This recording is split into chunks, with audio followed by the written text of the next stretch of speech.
Olá, muito boa tarde para você. Chegamos, seja bem-vinda, seja muito bem-vindo. Está no ar o Pauta Aberta desta quarta-feira, dia 19 de abril de 2023. Eu sou o Dilon Araújo, este é seu Noticiário da Tarde aqui na TV Evangelizar. A você sempre ligadinho com a gente, muito obrigado pelo carinho da sua companhia. Vamos juntos então a partir de agora com nossos destaques do jornal de hoje. A inflação do Brasil em queda, mas num ritmo muito mais lento do que o esperado.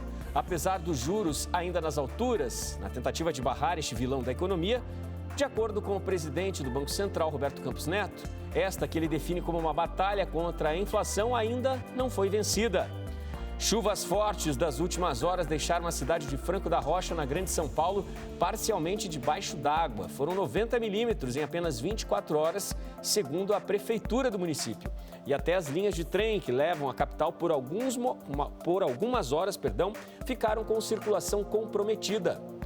Hoje, 19 de abril, é Dia Nacional dos Povos Indígenas. O Dia do Índio, agora com um novo nome, que é mais abrangente e mais atual. Celebra os primeiros moradores do nosso país e este ano, com um motivo a mais, a recente criação de um ministério preocupado exclusivamente com esta população.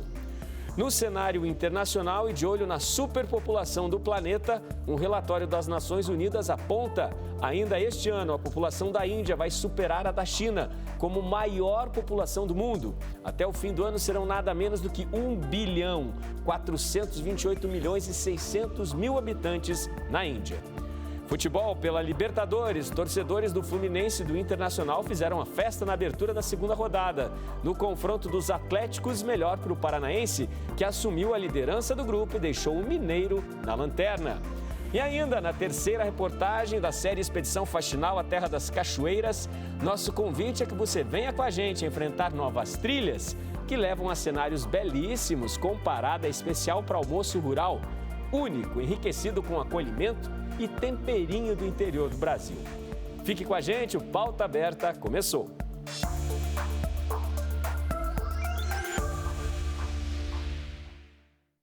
A chuva forte na Grande São Paulo deixou alagada hoje boa parte da cidade de Franco da Rocha.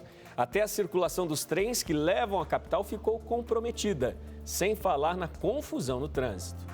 De acordo com informações da prefeitura do município, em apenas 24 horas, o volume de chuvas atingiu 90 milímetros. Resultado, ruas alagadas, lama que se espalhava para todos os lados e uma bagunça no trânsito. A Defesa Civil informou que recebeu chamados dos moradores ao longo de toda a madrugada. Veio alerta para o risco de deslizamentos em alguns pontos. Apesar da situação preocupante, não houve gravidade nem vítimas. O temporal levou prejuízos ao comércio e aos moradores em vários pontos de Franco da Rocha. Teve morador que ficou ilhado. Diante deste problema, que deixa ocasionalmente o município nesta situação, a prefeitura informou que estão em obras 2 chamados piscinões, mais uma tentativa de conter o avanço da água da chuva quando ela atinge com força a região. Com o desabamento de um muro, os trens da linha 7 Rubi da CPTM hoje passaram a circular em via única entre as estações Jundiaí e Francisco Morato. Ao fim da manhã, essas operações já estavam normalizadas. Foi um dia também com muito lixo acumulado. A limpeza começou assim que as águas começaram a baixar. Foram algumas horas de desespero, muita preocupação para a população do município de Franco da Rocha, na Grande São Paulo.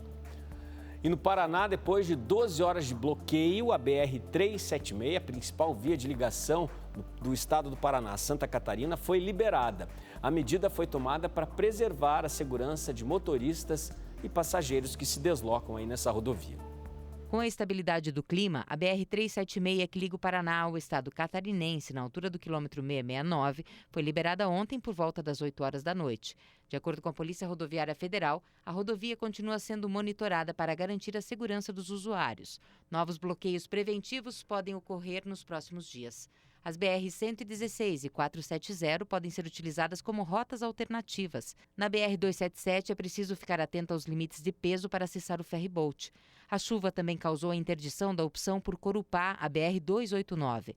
A Polícia Rodoviária Estadual de Santa Catarina interditou a Serra Dona Francisca para veículos pesados a princípio, mas se as chuvas aumentarem, haverá restrição de veículos leves também.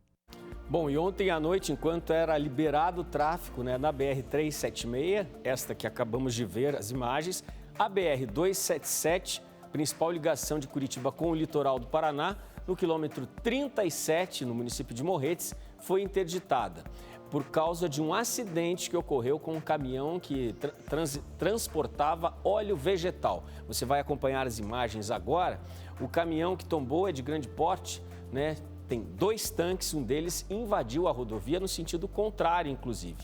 Houve vazamento do óleo vegetal, da carga transportada, o que causou essa interdição total da BR-277 aí para evitar qualquer possível risco de um acidente posterior. O DENIT realiza a limpeza da rodovia, mas até este momento não há previsão a respeito de qual horário aí será feita a liberação da pista. Uma situação muito complicada, com o acidente deste caminhão que travou o trânsito aí nessa que é a principal ligação entre a capital Curitiba e o litoral do estado do Paraná. Falando em economia agora, o presidente do Banco Central, Roberto Campos Neto, afirmou nesta quarta-feira que a inflação no Brasil tem registrado queda num ritmo mais lento do que o que era esperado, mesmo levando em conta a estratégia de se adotar uma taxa básica de juros da economia em patamares muito altos.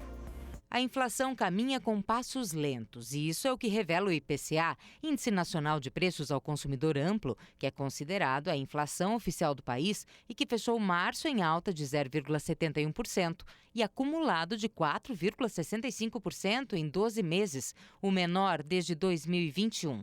Os números resultaram em movimentos como a queda do dólar e a alta da Bolsa de Valores de São Paulo. A taxa básica de juros da economia está em 13,75% ao ano desde agosto de 2022, que é o maior patamar para o país desde 2016 e o maior juro real descontado à inflação do mundo.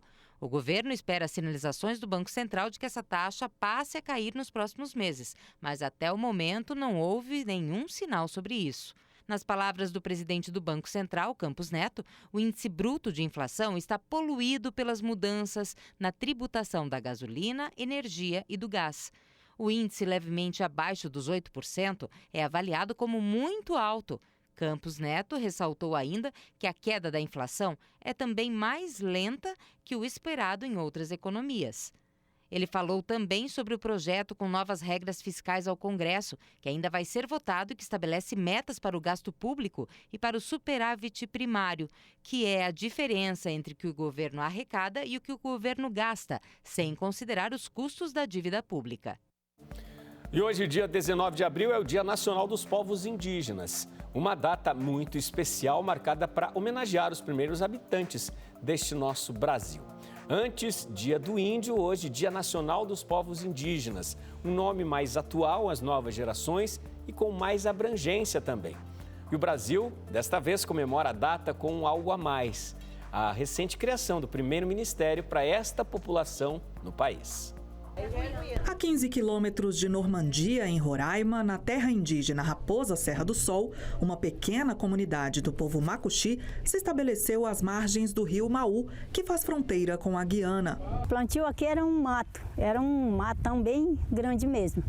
Aí a gente construiu, aí a gente foi formando família, A comunidade Jiboia foi formada em 1988. A primeira casa ficava bem aqui, era feita de palha. Após a morte do anfitrião, sogro da Dona Maria, a estrutura foi se destruindo. Restaram apenas os escombros. Com o passar dos anos, a família foi aumentando e cada um construiu a sua casa. Hoje, já são 20 e a comunidade tem 86 moradores. Em todo o Brasil, de acordo com dados preliminares do Censo IBGE 2022, já são mais de 1.600.000 indígenas. Em janeiro deste ano, o governo federal criou o Ministério dos Povos Indígenas com a missão de demarcar as terras, combater o garimpo ilegal e proteger comunidades que ainda não tiveram suas áreas reconhecidas. Hoje, o mundo inteiro olha para nós, povos indígenas, como uma grande potência de preservação, da biodiversidade, né, de proteção do meio ambiente, né, de garantia de floresta em pé, que é o que hoje interessa para o mundo inteiro, né? Vanessa, que entrou na universidade por meio das cotas para indígenas, comemora a criação da pasta. A criação desse Ministério dos Povos Indígenas, ele faz com que a gente tenha um pouco mais de liberdade para fazer as nossas escolhas, né? E até mesmo voz lá no governo. E com a pluralidade de povos, tradições e línguas, o caminho para a garantia de direitos dessas populações passa pelo combate ao preconceito e ao racismo. Para a presidente da FUNAI, a escolha do nome Dia dos Povos Indígenas para marcar o 19 de abril, antes Dia do Índio, representa o início de uma mudança. Esse termo povos indígenas, ele reconhece a nossa diversidade cultural, reconhece a coletividade, a forma de se organizar, inclusive a questão do território, né, que tem essa prioridade de reconhecer o que é coletivo. Diante de tanta violência sofrida nas escolas de diferentes regiões do país nos últimos dias, medidas de segurança precisaram ser intensificadas nas instituições de ensino, pensando em manter, principalmente, evidentemente, a integridade dos estudantes. Em Cascavel, amanhã, os pais e responsáveis foram convocados pelo município para visitar as escolas e esse mês, para conhecer de perto o trabalho realizado, esse trabalho preventivo. O repórter Murilo Cardoso está com o prefeito de Cascavel e tem os detalhes sobre esta convocação. Olá a todos! Atualmente, Cascavel conta com 31 mil alunos na rede municipal, entre CEMEIs e também as escolas municipais. E se juntarmos com os alunos da rede particular, esse número fica aproximadamente em 60 mil alunos. E claro que medidas de segurança para essas crianças, principalmente da rede municipal, foram intensificadas nos últimos dias devido aos ataques que outras escolas aqui do nosso país sofreram. Sobre esse assunto, nós conversamos com o prefeito aqui de Cascavel, Leonardo Paranhos. Prefeito, muitas medidas e, claro, com muito mais segurança aí para essas crianças foram tomadas, né? Sim, o momento que nós vivemos é um momento de muita tensão, né, que tira a paz dos familiares, de todos nós. Então, claro, além das medidas que a gente já tinha dentro do nosso projeto chamado Escola Segura, nós implementamos outras ações, como, por exemplo, determinar a presença física de todos os guardas patrimoniais nessas escolas. A gente já vinha com um programa muito interessante, que é o programa de monitoramento, né? Câmeras, são 1.380 câmeras, inclusive com o sistema que nós denominamos de botão do pânico, através do nosso software. E também, além disso, mandamos para a Câmara de Vereadores um projeto que autoriza o município a comprar, a partir de um convênio que nós firmaremos com o Estado do Paraná, comprar parte das folgas dos policiais militares, civis, dos agentes penitenciários ou até mesmo daqueles policiais que estão na reserva. Então, isso vai dar um pouco mais de musculatura. E na sexta-feira nós lançamos também mais um edital de concurso público para mais agentes de segurança pública no município. Eu sei que uma ação também vocês farão aí nos próximos dias, juntamente para intensificar essa segurança para os pais, para as crianças também e, claro, deixar um pouquinho mais seguros ali, um pouco mais calmos diante de tantas instabilidades aí na segurança geral que a gente tem encontrado, né? É assim, nós queremos aproveitar o dia 20, uma quinta-feira, exatamente para que a gente possa dar oportunidade aos pais, aqueles que evidentemente têm tempo, e eu gostaria muito que eles arrumassem um tempo para isso, para entrar na escola. Mas é um dia de confraternização, é um dia de dedicação à escola, para dizer o seguinte: nós não vamos aceitar que alguém ameace o nosso maior patrimônio que nós temos em Cascavel, que é o espaço onde as nossas crianças ficam todos os dias durante o ano letivo. Maravilha, prefeito. Obrigado, então, pela sua participação aqui na TV Evangelizar. Então, aí são algumas das medidas que Cascavel vai adotar e já tem adotado aí, visando a segurança das crianças nas escolas. Está aí em destaque, né, toda a preocupação do município de Cascavel com as nossas crianças. É um dia de preocupação, de um certo alerta no país, portanto, de preocupação e segurança redobrada aí para proteger as crianças por vários municípios do nosso país. Precisamos, né, dar toda a segurança para as nossas crianças. Vamos para o intervalo. No próximo bloco, projeção das Nações Unidas aponta que a Índia vai superar a China como maior população do mundo ainda este ano. E também, um bebê invade um dos lugares mais seguros do planeta. Isso mesmo, o pequenino invadiu nada menos do que a Casa Branca nos Estados Unidos. O intervalo é rapidinho, a gente volta já.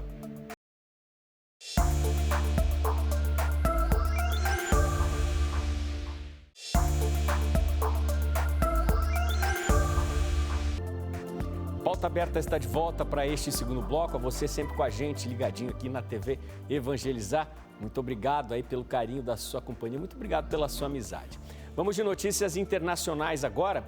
Uma projeção divulgada hoje pelas Nações Unidas aponta que ainda este ano a Índia deverá superar a China como o país com a maior população do mundo. Serão 1.428.600.000 habitantes, ainda neste 2023.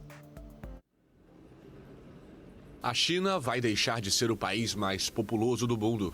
O relatório do Fundo de Populações das Nações Unidas sobre o estado da população mundial diz que a Índia vai alcançar 1.428.600.000 habitantes em meados de 2023, superando a marca de 1.425.700.000 do gigante asiático. A China tem sido historicamente considerada a nação com maior população do mundo desde a queda do Império Romano. Mas sua população diminuiu no ano passado, o que aconteceu pela primeira vez desde 1960. Muitos atribuem o resultado ao aumento do custo de vida, assim como ao maior número de mulheres no mercado de trabalho e no ensino superior. Pequim acabou em 2016 com sua rígida política de apenas um filho por família, imposta na década de 1980 em meio a temores de uma superpopulação. Em 2021, o país passou a permitir que os casais tenham 3 filhos. A China prevê um declínio demográfico contínuo devido à queda na taxa de natalidade e ao envelhecimento de sua força de trabalho. A Índia não possui dados recentes sobre o número de habitantes porque o país não faz um censo populacional desde 2011.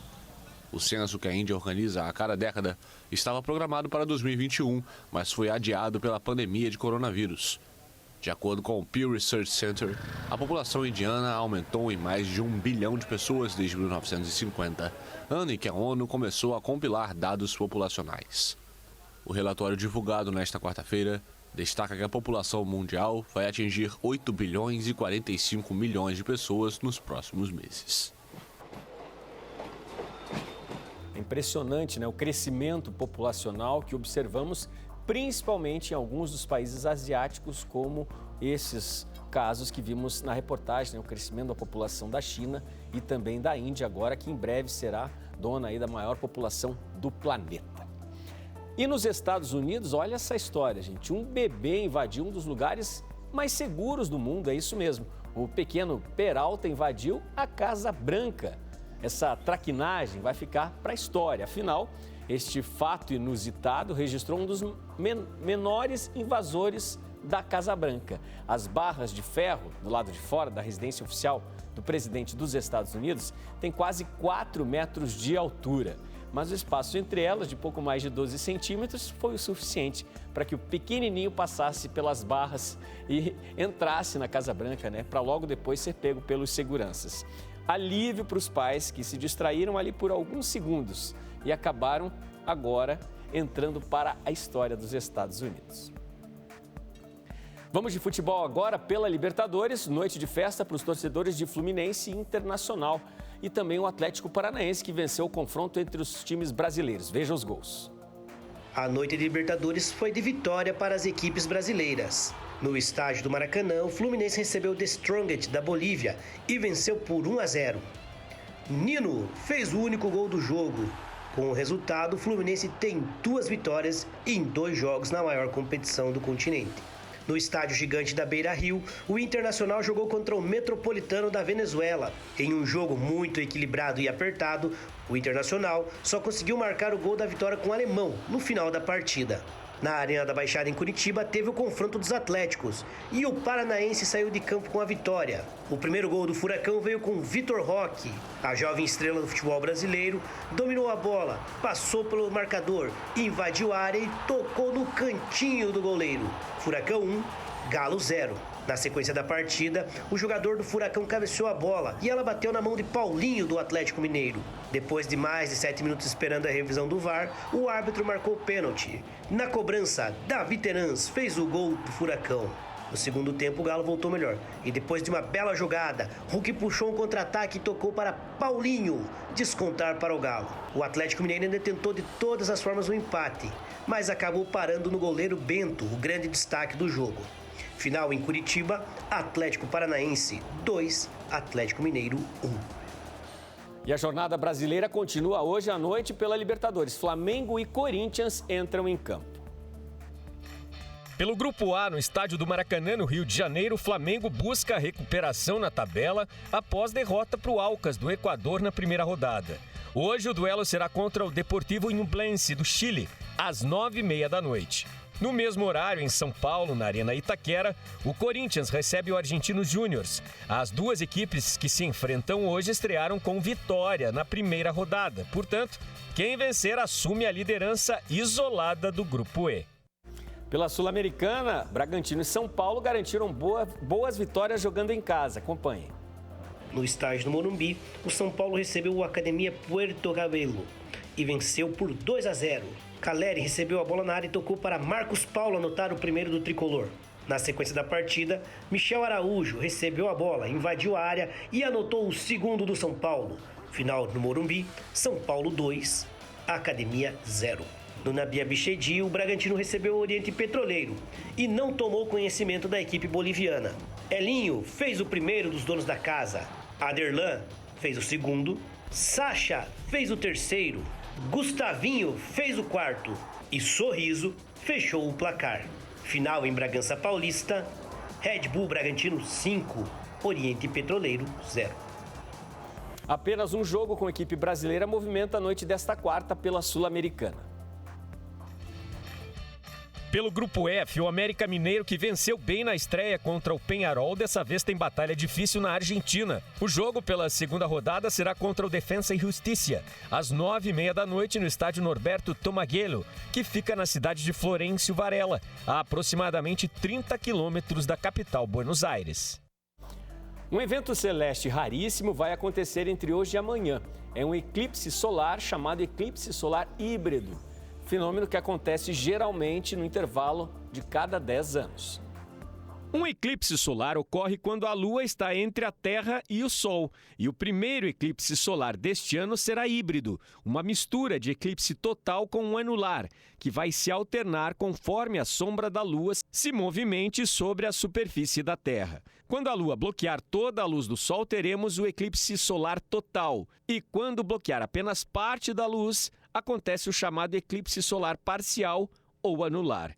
O fenômeno não será visível no Brasil, mas os moradores da Indonésia, Timor-Leste e Austrália serão os sortudos da vez que vão conseguir observar o fenômeno. Dependendo da localização em cada país, as pessoas vão enxergar o eclipse solar total ou o anular. Segundo o Observatório Nacional Brasileiro, o último eclipse híbrido foi registrado em novembro de 2013. Depois deste, que será registrado agora, o próximo está previsto para acontecer em novembro de 2031. Na reportagem de hoje da série Expedição Faxinal à Terra das Cachoeiras, além de conhecer mais algumas das lindas paisagens e de conversar com turistas, nossa equipe foi até uma propriedade. Por lá, o almoço rural é daqueles únicos de encher os olhos e de dar água na boca.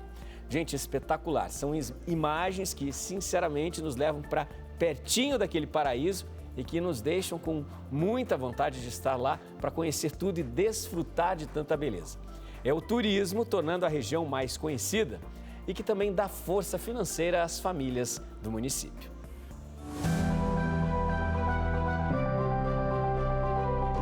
Com pouco mais de 17 mil habitantes, o município de Faxinal vem se consolidando como polo turístico do Vale do Ivaí.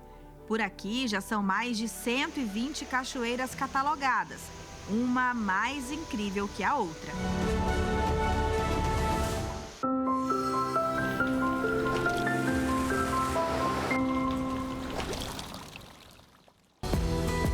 De um modo geral, as cachoeiras de Faxinal têm fácil acesso. Boa parte do percurso pode ser feito de carro, por exemplo. Em todas elas, é preciso encarar alguns minutos de trilha por dentro da mata. Em um único dia, é possível conhecer várias, mas é preciso começar o roteiro cedo. Foi o que a nossa equipe fez. Bom, agora a gente está indo para a Cachoeira Ruminantes e o acesso até ela já é um pouco mais difícil, já é uma trilha de grau médio, precisa de mais atenção, de mais cuidado. Mas é como se fosse uma caça ao tesouro. E ao longo do caminho a gente já vai encontrando as recompensas, como por exemplo aqui, olha, a Cachoeira do Lagar.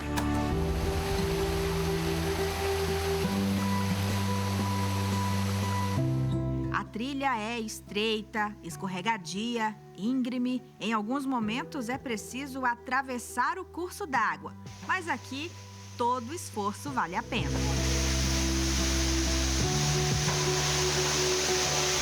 Essa é a Cachoeira Ruminantes. Ela é formada por 2 minas d'água. Para chegar até aqui são mais ou menos 25 minutos. Mas o cenário compensa. Além disso, aqui já dá para tomar aquele banho de cachoeira.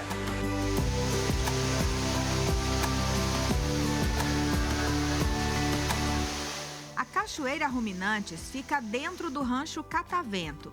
Aqui é servido um autêntico almoço rural. A propriedade pertence aos pais da Aline. Há 3 anos, eles decidiram investir no potencial turístico do local, com o apoio dela e do marido Jonathan, responsável pelo cardápio da casa. O cardápio assim, que a gente espera ao chegar na roça, um arrozinho, feijão, macarrão, uma maionese, saladas, né? Um porco no tacho, um frango ao molho, e daí a gente tem o entreveiro aqui. Mas daí assim, eu queria um espeto, a gente faz. Eu queria uma costela fogo de chão, a gente faz. Então a gente vai fazendo tudo pro agrado do cliente mesmo. E depois do almoço e um tempinho de descanso, hora de seguir rumo a outra maravilha da região. No limite entre Faxinal e Marilândia do Sul está a Cachoeira das Bromélias. Indo de carro, a propriedade fica a cerca de meia hora de Faxinal. Já na trilha, para chegar até ela, são menos de 10 minutos, até que a natureza possa mais uma vez surpreender com uma queda d'água de 25 metros de altura.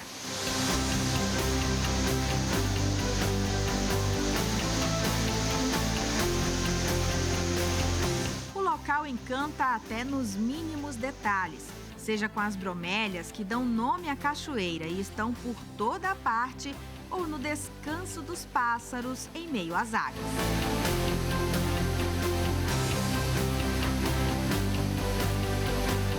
E não acaba por aí. No caminho de volta da cachoeira, mais uma oportunidade única. Como você pode ver, eu estou exatamente no meio de uma corredeira. Isso aqui é o Rio das Antas. Ele vai formar a Cachoeira das Bromélias, que está logo à frente. E aqui comigo está seu Jair, que é um verdadeiro amante desse lugar, né, seu Jair? Sim, eu já vim aqui em Faxinal várias vezes. A gente trabalha durante a semana, o estresse é muito grande e isso aqui recarrega a bateria para muito tempo de trabalho. É uma sensação de liberdade e você tira todo o seu estresse do cotidiano, do dia a dia. Você chega aqui, você esquece tudo. Estar em contato com a natureza, cada momento realmente é único. Então, cada vez que eu vim, é uma emoção. E a cada situação você conhece também uma cachoeira diferente, né? Porque tem muitas cachoeiras para a gente conhecer, a gente não dá conta num dia só. Então, essa é a ideia, é voltar. Maravilhoso estar aqui. Uma sensação de bem-estar, de alegria, de estar mesmo em contato com a natureza. É como se a gente tivesse chegado ao céu e voltasse de novo para a terra. É um sonho. Sinceramente, uma sensação, uma energia que só estando aqui para saber, só estando aqui para sentir. A emoção, a sensação. A natureza ela é realmente única e sabe ser incrível.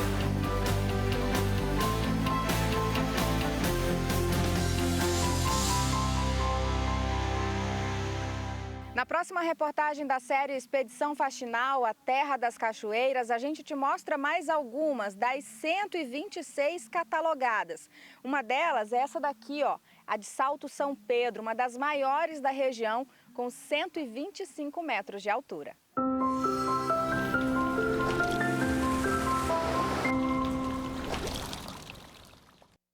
Amanhã tem mais, hein? E você não pode perder.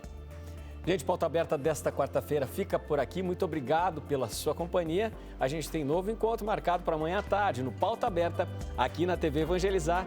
E eu estou esperando você. Tchau, tchau.